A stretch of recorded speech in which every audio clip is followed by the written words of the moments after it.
Hi, Sarah. How are you doing today? Hi, Lyric. I'm doing great. Good, good.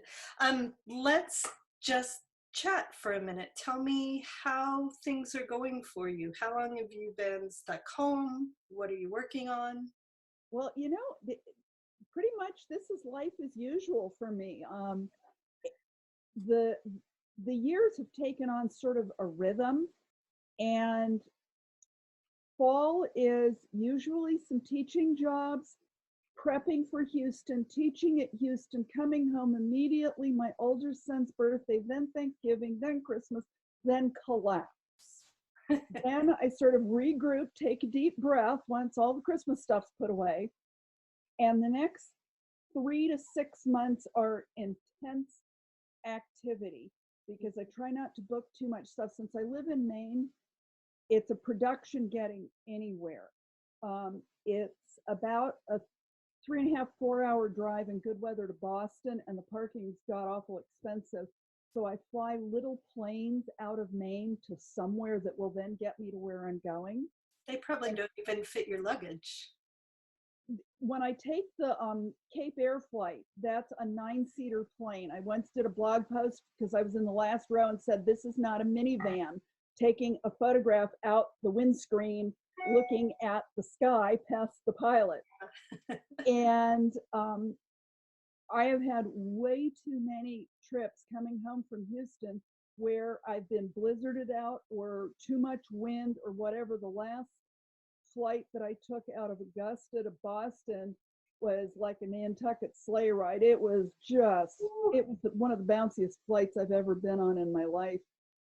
So I try not to book too much in winter, and then I crank it out. And so initially, this was going to be a really busy year.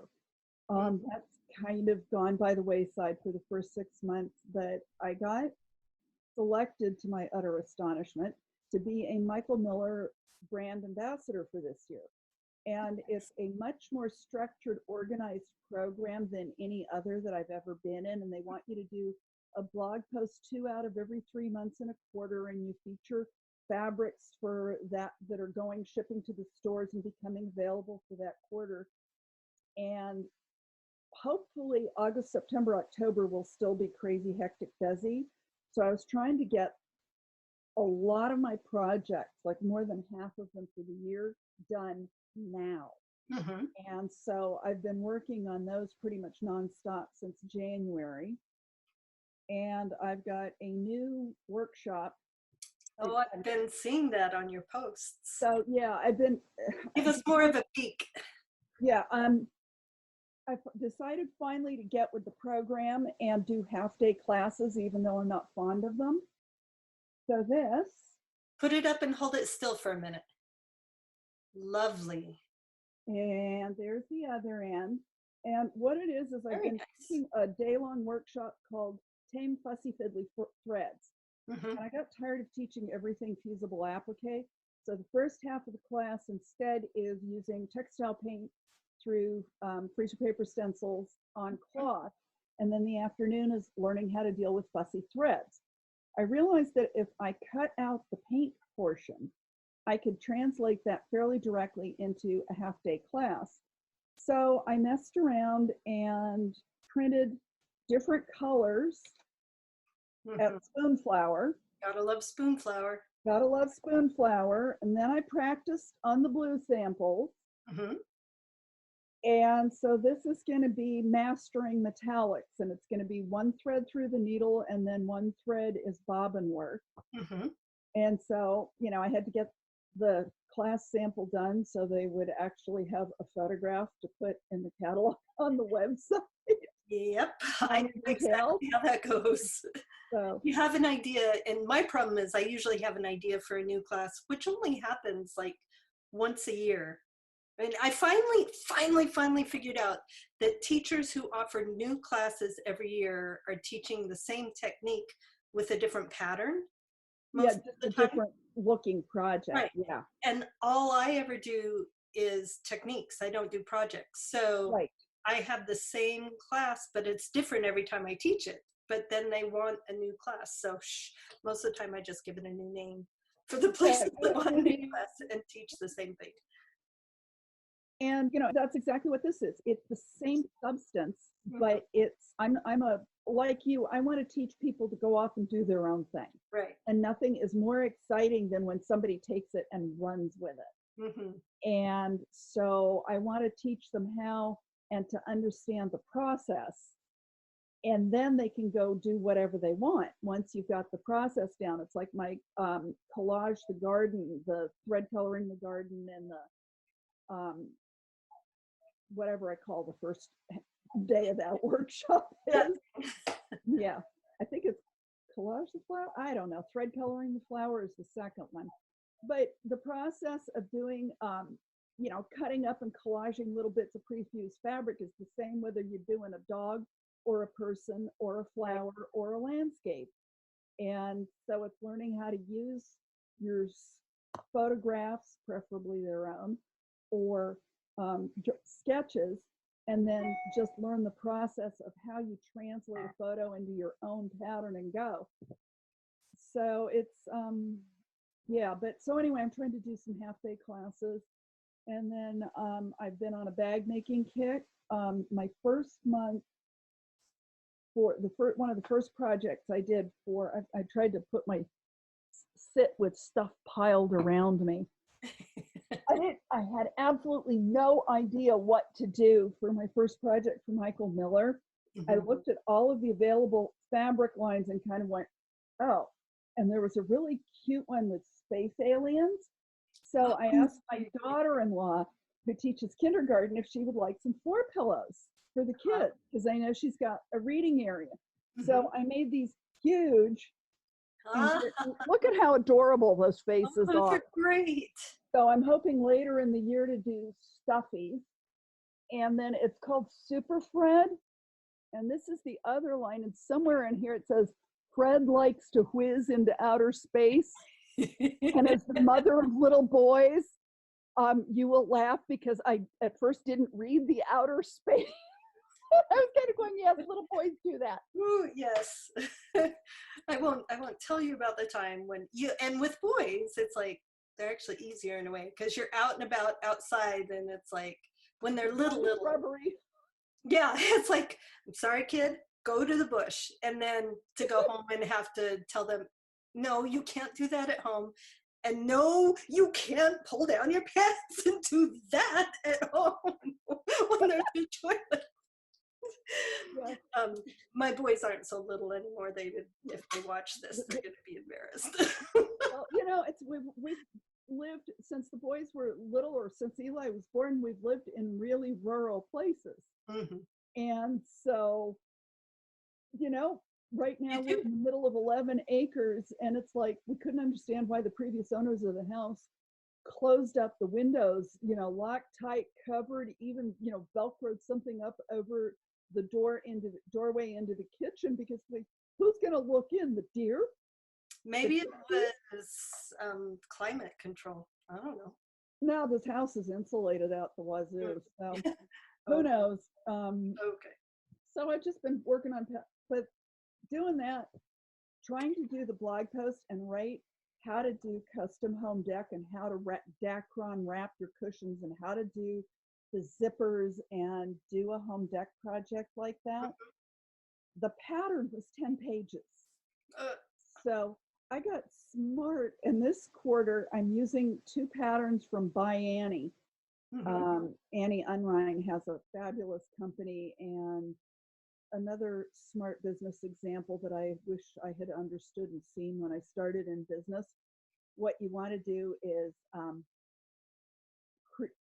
if you're going to sell things, you want to sell something that people need to replace regularly, like zippers and bag findings, or don't make the rotary cutter, make the rotary cutter blades.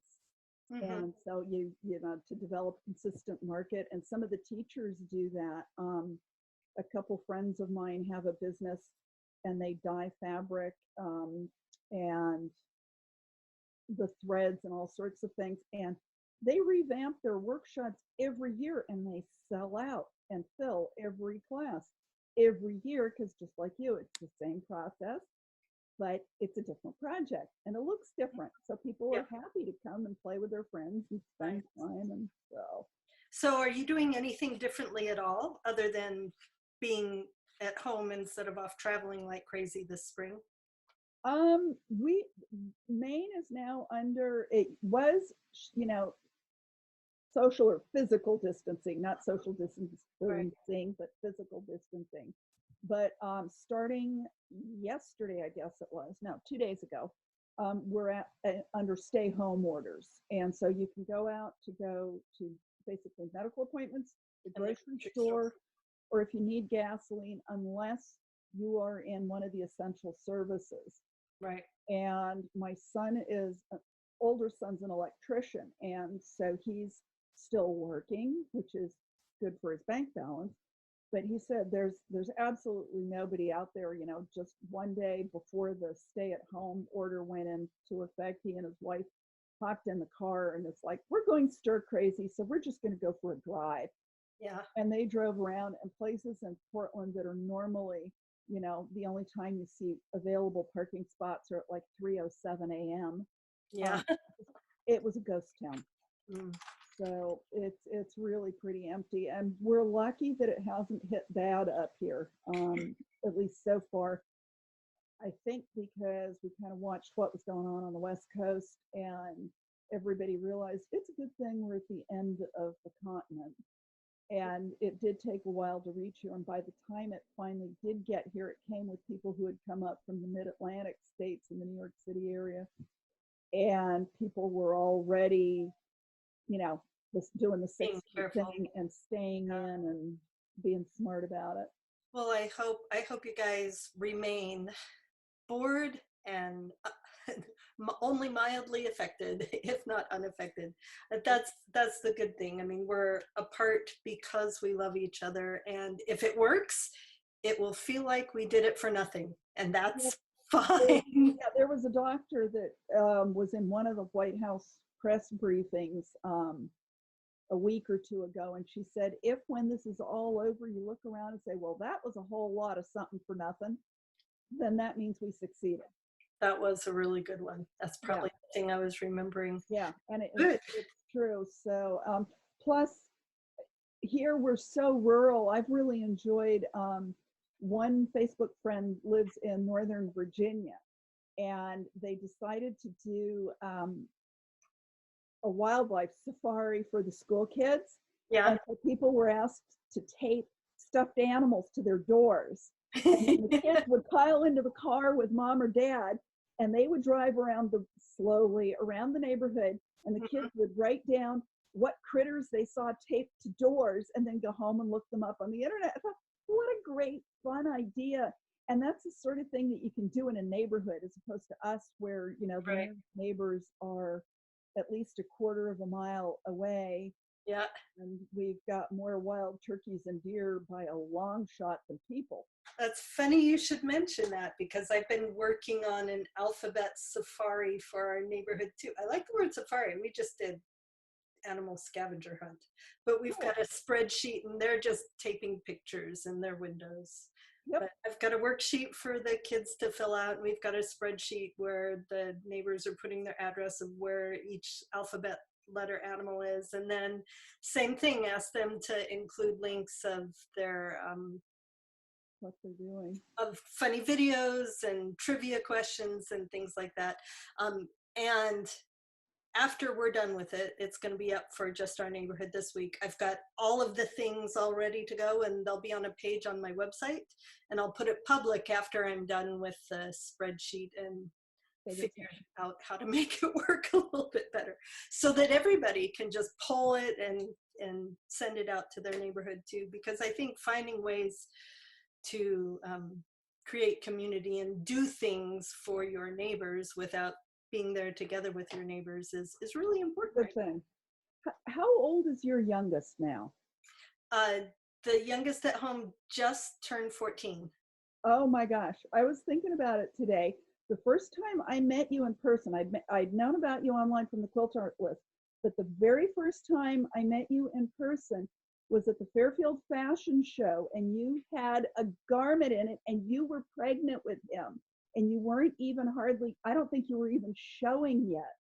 And it That was was the Bernina fashion show. Or Bernina, it was the sort of a taupey brownie outfit. Yeah. It was a duster. And I remember saying you couldn't, it was always the dilemma.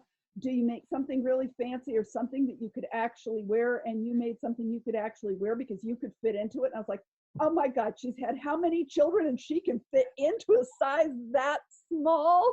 Not anymore, and not after. Oh my goodness. Yeah. Laundry today, and I've just pulled out all of my warm weather gear because spring is here, and apparently this is where I gain weight because I've ripped out like 8 of my shirts at the back of my. I'm eating so much. Yeah. Well, the joy of thyroid and creeping years. And I had my kids when I was 36 and 40. And it's like, I'm sorry, a 40-year-old rubber band does not snap back. It just does not go back to that size. And I'm not in that half of the gene pool that shrinks back to original size. Oh yeah, I lost that a long time ago. So we met a long time ago. Sarah, is there anything that you would like to say to our people? Hang in there. And a while back, I used to be in a family of people who fretted and worried. I used to call my mom and my aunt and my cousin the daughters of doom, because they would find a way to spin anything into a crisis. If my mom won the lottery, she would be upset because somebody would be trying to steal it from her. That was just the outlook. Yeah. And I realized some years back that there was no point in worrying about things you can't control. There are things that you can control, do those, and the others just put aside. If the worst happens, deal with it when it happens. But there's no point in worrying about it until it's actually there and worth worrying about. And yes, we want to be compassionate, we want to care, we want to give, we want to support our friends, but don't work yourself up into a frenzy yet. Wait until, if something happens that you need to get kind of panicked and stressed about, then's the time. But right now, just kind of hang in there and pretend you're on a quilt retreat with all of your best buddies, and we can all pretend somebody else is doing the cooking and cleaning and just ignore it until you run out of underwear, at which point, yes, I had to do laundry today also. And just, take the chance to have some fun. Try those things you've never gotten around to doing. We all have, Lord knows how many things in our studios that we bought thinking, oh, I'd like to try that. And then 5 years later, really good time. I remember this. Why did I get this? Why don't I try it? Yep, now is a really, really good time for that. Yeah. And I want to add on to that and also balance it by saying that so many people are in, I mean, that's a wonderful thing to do. But also, if you're freaked out because you have all your kids home, you're supposed to work from home and teach your kids, and then people are telling you, go play. Everybody will do, let's together give everybody permission to do exactly what it is they need to do for themselves. Don't go play. Take time for yourself, go play. But if you don't have time, don't beat yourself up because you're not able to go play. Yeah, it's like when my mom was in the last months of her life and our oldest son was going and being very high maintenance and the problem child. I used to think he'd used up about 75% of the family's stress quotient, and it turns out he used up about 95% of it, and the second one was just an easy ride. But when you're in a place like that and when you've got kids home, you cannot do it. And sometimes it's not even day to day or hour to hour. It's just this 5 minutes, and that's all you got. And if all you have is 5 minutes, stand and stare out the window blankly with a cup of hot tea and just know that it's okay to stand and stare blankly into space. So yeah. Been there, done that. Now the boys thankfully are grown and capable of entertaining themselves. Isn't that nice? Yeah. I love this stage of my life. Yeah. Well, I wondered what Ashley, my daughter-in-law, was going to do, because she's a kindergarten teacher and a lot of it's gone online. And how do you teach 5-year-olds online? So, but she's managed to work something out that I don't know if she's doing Facebook Live or what, that she's going on at the same time every day and reading stories and talking to the kids in her classroom. And they set it up at the same time so that the kids, even if they can't see each other, she can see them and she can talk to them, and they can sort of maintain that contact and relationship, whether or not they'll get to go back to the classroom before school's out. Up here, school doesn't end until late June, mid to late June, depending on snow days and stuff. So maybe they'll go in. So I don't think ours will. yeah, so who knows? And spring hasn't come here yet, so it's still brown and gray and dreary and drab outside, and it's been raining for days, so it's seriously mud season. Yeah. Oh, my husband told me he was out doing something. It was before our official lockdown, so I don't know if it'd be allowed now, but he said he was out to get something in the neighborhood, and everybody was out, each family on the sidewalk in front of their own yard, and the teachers from the local elementary school in their own cars with the windows rolled up they did a teacher parade for all the little kids, just waving, and they like drove up and down the main street a couple times just to say hi to everybody. I know, it makes me cry thinking about it. I'm like, that was so sweet. It's so glad I don't have elementary age kids too. So all of you that do, I'm sending you 5 seconds of just breathe. Yeah. See if you can get, if you've got a significant other or an older child that can help mind the little ones, give yourself 5 minutes in the shower with the door locked and the music turned up. Really loud so you can't hear them banging on the door. It's good. Yeah. Well, Sarah, it has been delightful to spend a few minutes. What a great idea. Yeah, I really enjoyed it. It's the only thing I'm getting up and showered for right now. It's good. Yeah, exactly. Well, I sort of schlump around the house in, my oversized LL Bean fleece lined flannel shirt and my LL Bean the main winter uniform is LL Bean stretch corduroys for women of an age who are only concerned with comfort. Right. Yep. I'm with you there. My yoga pants and my oversized t-shirt are my everyday. Yep. All right. Well, thanks so much. I appreciate your taking time. Love you. Thank you for asking. I love you too. And all of our people. I hope you still make it up here in summer, and if not this summer, another one. And I'll see you up here, and I'll treat you to coffee by the harbor. It would be lovely. All right. Bye. Bye. Bye-bye. Thank you.